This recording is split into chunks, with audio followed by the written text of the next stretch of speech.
we are attempting to bring awareness on our podcast and through what we do in our business around treating your body with love and care and respect and all those things, and like making food choices from that place. And one thing I think that I see a lot on the internet is white women walking into spaces that previously belonged to marginalized communities. For instance, like the body acceptance movement, which was started by a Black woman. And now like if you go to that hashtag on Instagram, it is filled with thin, able-bodied white women. Absolutely. And obviously I believe that everyone deserves to like be able to step into self-acceptance and love.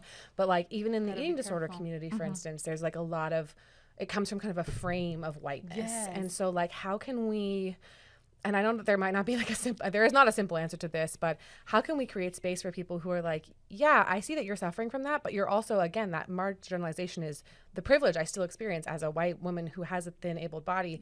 I still am like, oh, I suffer from diet culture, but it's not as bad for me as it is for someone else. And how can I see that? You know, excellent. And I've been noticing the same thing, you know, on just how body liberation and body positivity has been co-opted by thin, mainly cisgender women.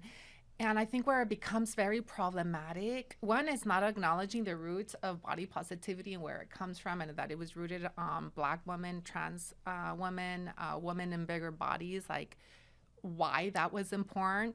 That's one I think people need to acknowledge and give credit because that has been lost. And then secondly, I've heard, and I see that in social media, that we already acknowledge that we experience different forms of oppression, right?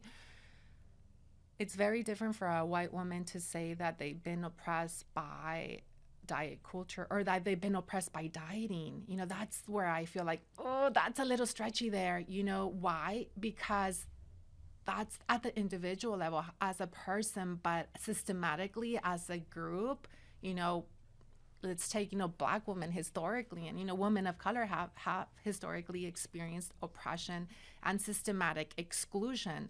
So the way that they experience oppression from diet culture is very different from a thin white woman. So I think we gotta be careful. Like I see those conversations happening in social media. White women can't be oppressed by dieting.